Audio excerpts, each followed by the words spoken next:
Many people strive to be misunderstood comedy geniuses, but few actually earn that tag. Kenneth Williams, however, is one man that did.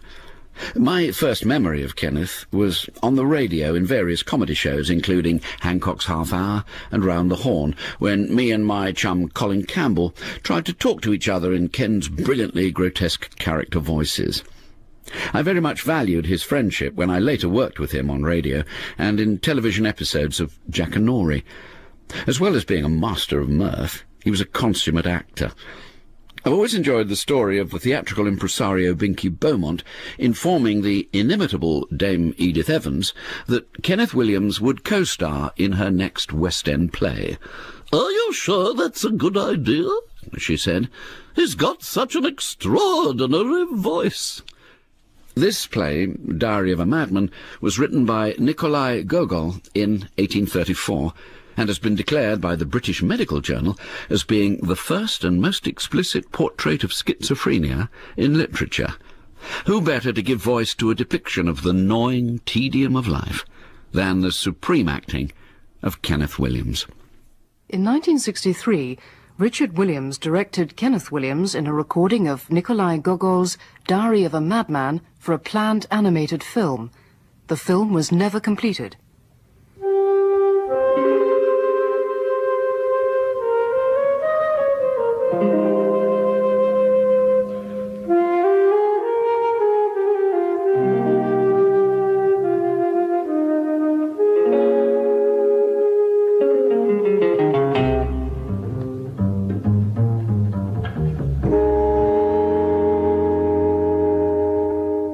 Diary of a Madman was dramatized by James Burke, and the original musical score was composed and directed by Peter Shade. The original 1963 production was remixed for radio by John Whitehall. Diary of a Madman with Kenneth Williams.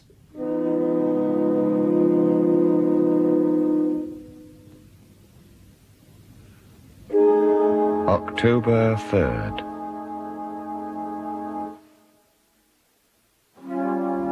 An unusual incident occurred today.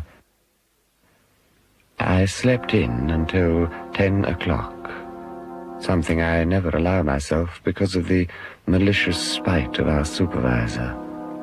I dressed quickly and rushed to the office where the supervisor sneered at me. "Why is your head always in such a muddle? Sometimes you go at things like fury, and every now and then you get so tangled up that Satan himself couldn't unravel you." I would have resigned at once but for the gentility of the work. And we do have red mahogany tables. Yes, I'll admit, if it wasn't for the gentlemanly nature of the work, I'd have left the department long ago. After the office, there was no one about in the streets, only common women. Of the gentry, there was only a brother clerk, with his eyes on the legs of a passing woman. "Ah, my friend, what a rogue you must be. A woman has only to go by in her little hat, and you'll tag along for sure. Oh, enough. Lechery." A carriage drove up to a shop as I was passing. Our director's carriage. It must be his daughter, Sophia, I thought, and I pressed close to the wall. The door opened, and she fluttered out like a bird. Oh, God, I am lost forever. Lost. She didn't recognize me because of my dirty old-fashioned cloak. After she swept into the shop, her little dog was left outside. I know this little dog. She is called Maggie. I had been noticing for some time that an extraordinary number of dogs seemed to be carrying parcels for their masters. But now that I looked more closely, I could see that Maggie had a letter in her mouth. It took her only a moment to pass it to another little dog named Fidele, who was following two ladies. I also thought I heard a few words pass between the dogs.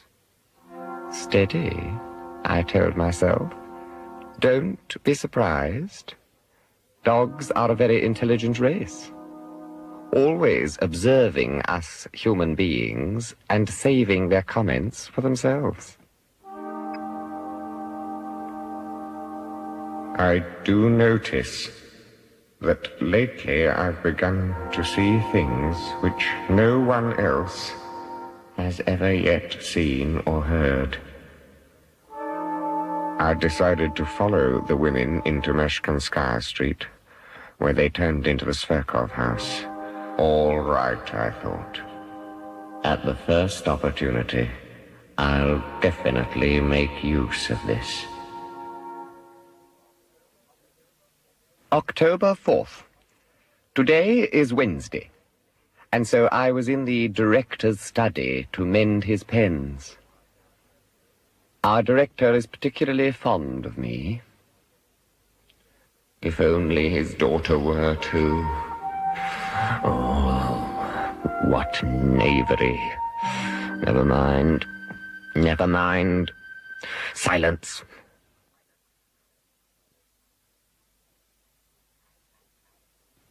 At exactly 1:30, an incident occurred which is impossible to describe. She herself came in. Holy Fathers, how she was dressed! Like the sun. Just like the sun. And what a voice! Honestly. Like a canary. When she said, "Is Papa not here?" Oh, my tongue would not move. I wanted to say, "Don't have me put to death. But if you've already decided to put me to death, then strike with your own noble hand." But I merely said, "No, not at all." When she dropped her handkerchief, I flung myself forward, slipped on the blasted floor, and almost smashed my nose.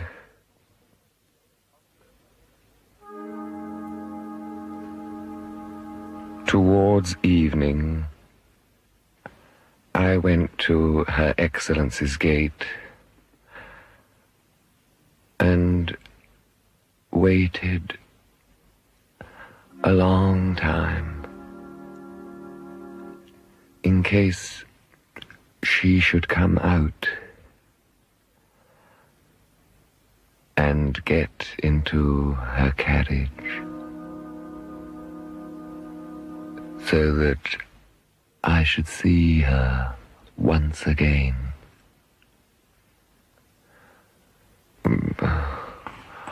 But no, she didn't come out.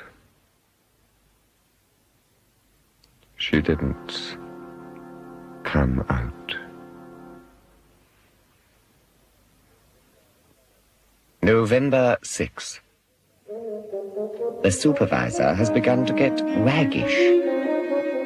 "You think I don't know all your tricks? Why, you're trailing around after the director's daughter. Just think what you are. 0.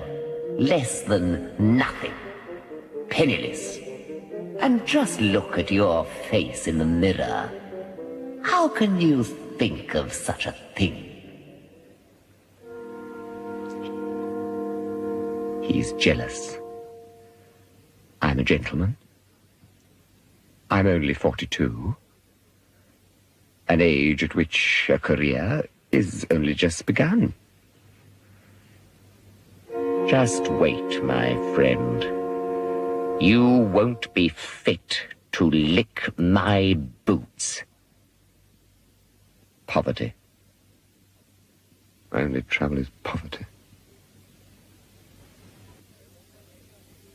November 8. Went to the theatre. Laughed a lot. A sort of vaudeville with amusing verses about lawyers, merchants, and other deceiving swine. Very frank. I like going to the theatre. I like going to the theatre. I noticed one dancer in particular. I noticed one dancer particularly. I remember her. Oh, knavery. Never mind.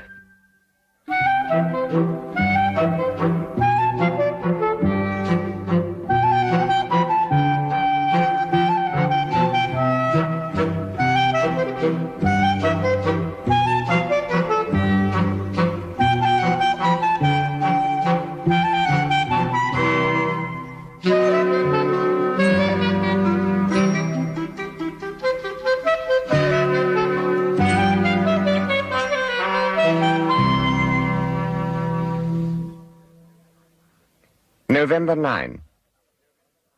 Another day at the office. Ignored everyone. Swine.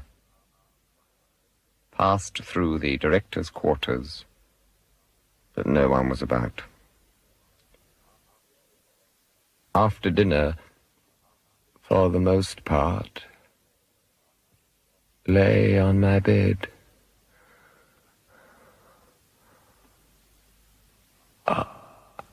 After dinner, for the most part, lay on my bed. After dinner, for the most part, lay on my bed.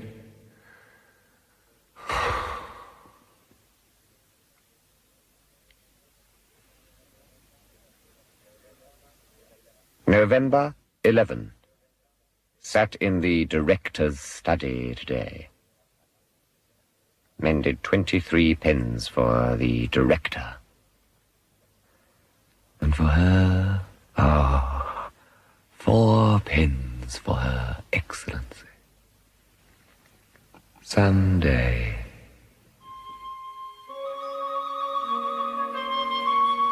Someday, I'd like to peep into their drawing room and beyond, into the other rooms. Oh, what rich ornaments, what mirrors. I'd like to peep into the half where Her Excellency has her rooms. That's where I'd like to go. Into her boudoir to see how all her little jars and flasks are standing there. How the dress she's thrown off is lying, looking more like air than a dress. I'd like to peep into her bedroom. There, I think, would be a paradise. I'd see the stool on which, getting up from her bed, she places her little foot.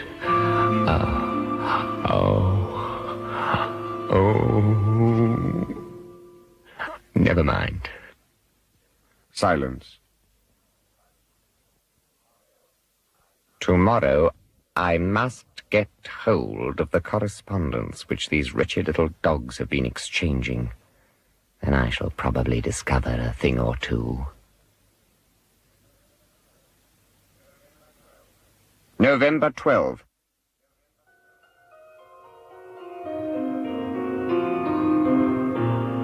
This afternoon I went off down the Meshkanskaya to see the dog, Fideli, and ask her about the letters. When I rang the bell, a girl came out, not bad-looking, with freckles. "What do you want?" she asked. "I must have a talk with your dog." She blushed a little. I could see at once that she was stupid. I tried to seize the dog, Maggie, but she nearly bit my nose off. Then I saw her basket. Standing in the corner, I searched the straw and pulled out a small bundle of little papers. Seeing this, the nasty dog began whining and making up to me. But I said, "Now, my dear, goodbye." And I ran away. The girl must have thought I was mad, because she got terribly frightened.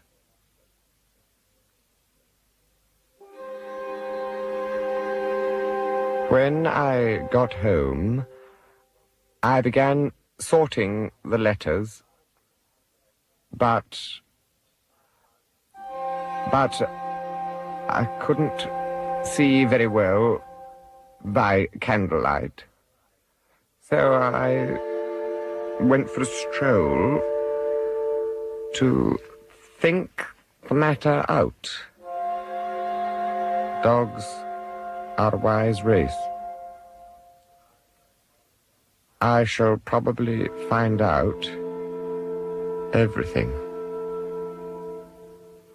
There will be something about her who...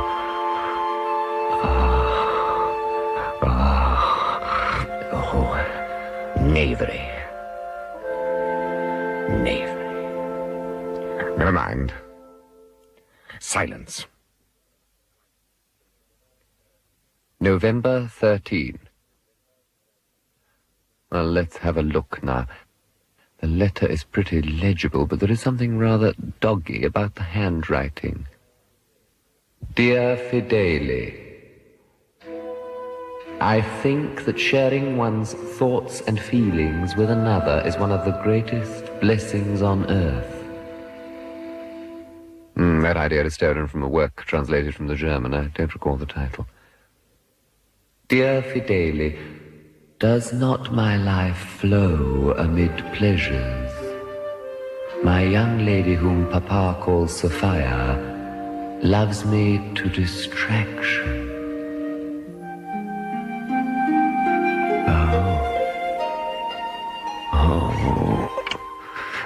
Never mind.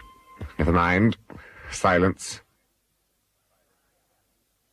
My dear, I know of nothing worse than the habit of giving dogs round pellets of bread. Some gentleman sitting at table who has touched all sorts of dirty things with his hands starts moulding scraps of bread with those hands, calls you up and thrusts the ball in your teeth. You refuse is discourteous, so you eat it with revulsion, but you eat it. Oh, what rubbish! Give me a human being. I want to see a human being. I ask for food to nourish my soul. Instead, these trifles. Sophia is so excited these days about the gentleman of the bedchamber who is calling upon her. A gentleman of the bedchamber with eyes as black as agate. If she likes this gentleman, she'll soon like the clerk who sits in Papa's study, always mending pens. What a scarecrow he is, an absolute tortoise in a bag. What clerk could that be? He has hair like straw, and Papa is always sending him off on messages instead of a servant. I think this rubbishy little dog means me. Have I got hair like straw? Sophia can't help from laughing when she looks at him. You lie! You blasty little dog! What a filthy tongue! As if I didn't know this comes from envy. These are the tricks of the supervisor, a man who has sworn unending hatred and who harms me at every step. The gentleman of the bedchamber now comes every day. Sophia is madly in love with him. Devil take it! I cannot stand all this intrigue. You find a poor treasure for yourself. Think to reach it with your hand, and some gentleman of the bedchamber snatches it from you. It's also very disappointing. I've torn the stupid little dog's letters to shreds.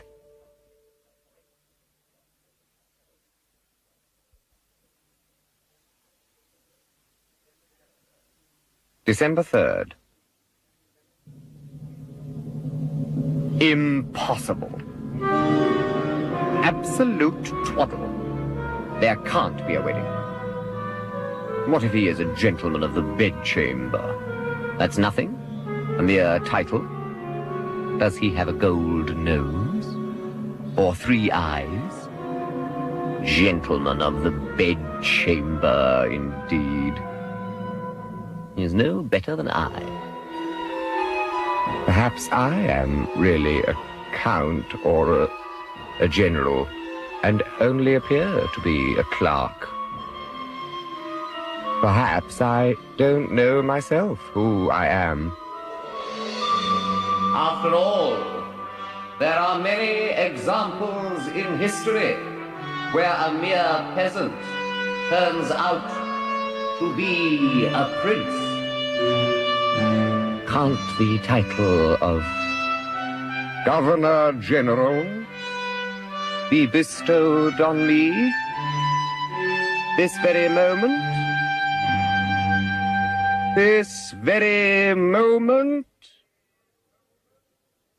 December 5th. Read the papers all morning.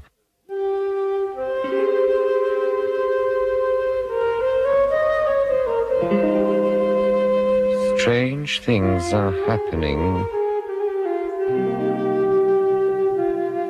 in Spain.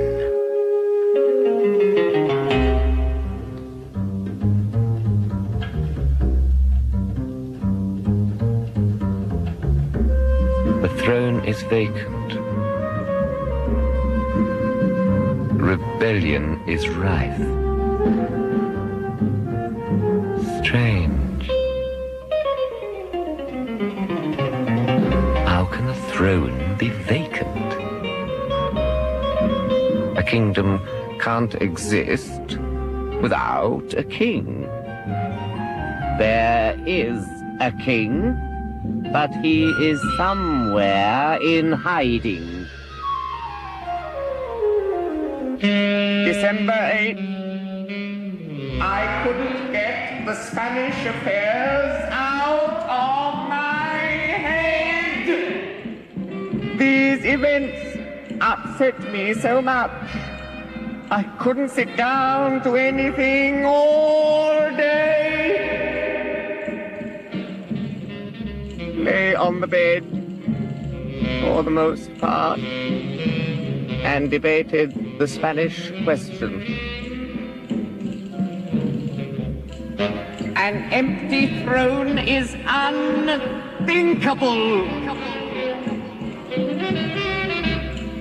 An empty throne is unthinkable.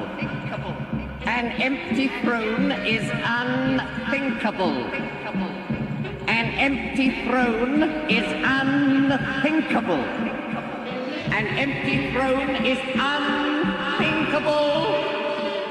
An empty throne is unthinkable. An empty throne is unthinkable. An empty throne is unthinkable. An empty throne is unthinkable.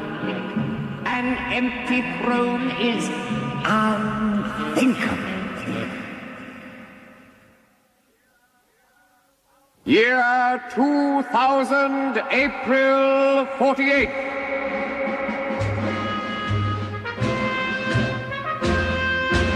Today is a day of the greatest solemnity. Spain has a king. He has been found. I am that king.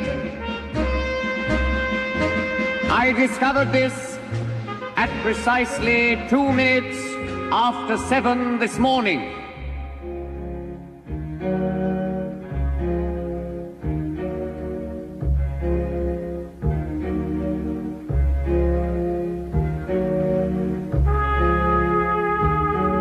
I can't understand how I could have thought myself only a clerk. How could such a mad idea have entered my head? It is a good thing no one thought to put me in a lunatic asylum then. Now all is clear to me. I see through everything. Until now, everything was in a kind of mist. This happens because people imagine that the human brain is situated in the head. Quite the contrary. A human brain is born by the wind from the regions of the Caspian Sea.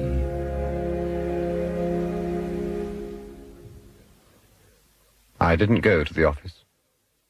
The hell with it.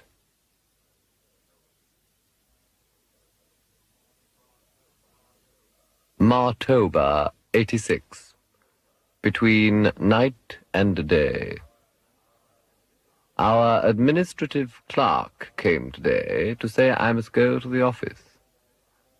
That it is more than 3 weeks now since I haven't been to work. For a joke, I went to the office. The supervisor thought I would bow to him and make apologies, but I regarded him indifferently. I sat down in my old place and gazed upon the rabble. How you would all bow and scrape if you knew who sits among you.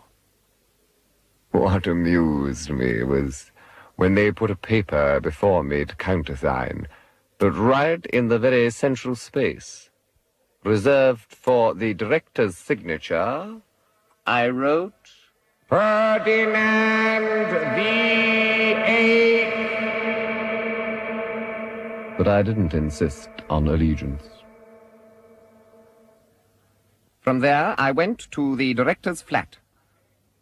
I went into the director's quarters and went straight to her boudoir. She was sitting at the mirror and jumped up and stepped away from me. However, I did not tell her I was the King of Spain, but only that a happiness exceeding her wildest dreams awaited her, and that despite the machinations of our foes, we would be together. She said nothing, and I went out.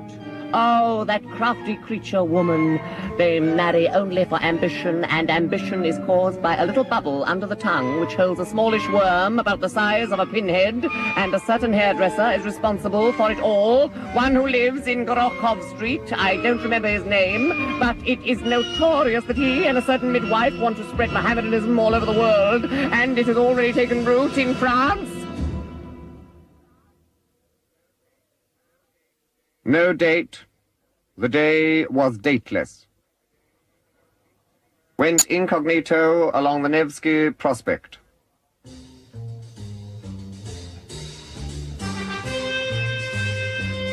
The Imperial Tsar rode past.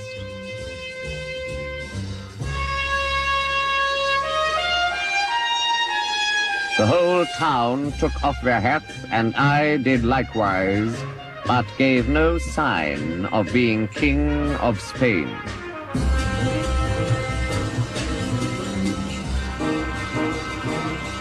I have decided to introduce myself at court only when I have the Spanish national dress. Must get a mantle of some kind. I should like to order it at the tailor's, but they are absolute asses and slipshod in their work. I've decided to make a cloak from my new uniform, which I have worn only twice. Behind locked doors, I've snipped it into little pieces with the scissors because the cut must be quite different. I don't remember the date, nor was there any month. The cloak is quite ready and sewn.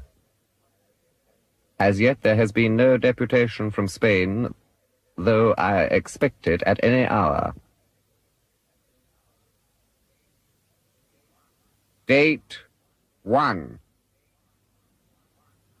The extraordinary tardiness of the Spanish deputation surprises me. What could be delaying them?